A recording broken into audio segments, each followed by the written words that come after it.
خوشحال اور کامیاب زندگی کا راز۔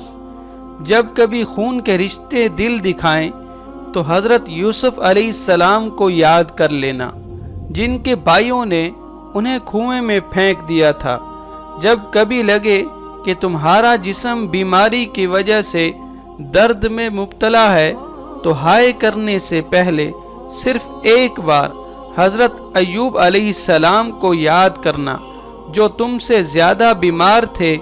جب کبھی کسی مصیبت یا پریشانی میں مبتلا ہو تو شکوہ کرنے سے پہلے حضرت یونس علیہ السلام کو ضرور یاد کرنا، جو مچھلی کے پیٹ میں رہے اور وہ پریشانی تمہاری پریشانیوں سے زیادہ بڑی تھی۔ اگر کبھی جھوٹا الزام لگ جائے یا بہتان لگ جائے تو ایک بار اماں عائشہ صدیقہ رضی اللہ تعالیٰ عنہا کو ضرور یاد کرنا۔ اگر کبھی لگے کہ اکیلے رہ گئے ہو تو ایک بار اپنے بابا حضرت آدم علیہ السلام کو یاد کرنا، جن کو اللہ پاک نے اکیلا پیدا کیا تھا اور پھر ان کو ساتھی عطا کیا۔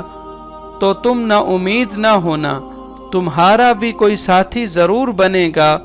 اور اگر کبھی تمہارے اپنے ہی رشتہ دار تمہارا مذاق اڑائیں تو نبیوں کے سردار حضرت محمد صلی اللہ علیہ وسلم کو یاد کر لینا۔ تمام نبیوں کو اللہ تعالی نے آزمائش میں ڈالا کہ ہم ان کی زندگیوں سے صبر و استقامت، ہمت و تقوی اور ڈٹے رہنے کا سبق حاصل کریں۔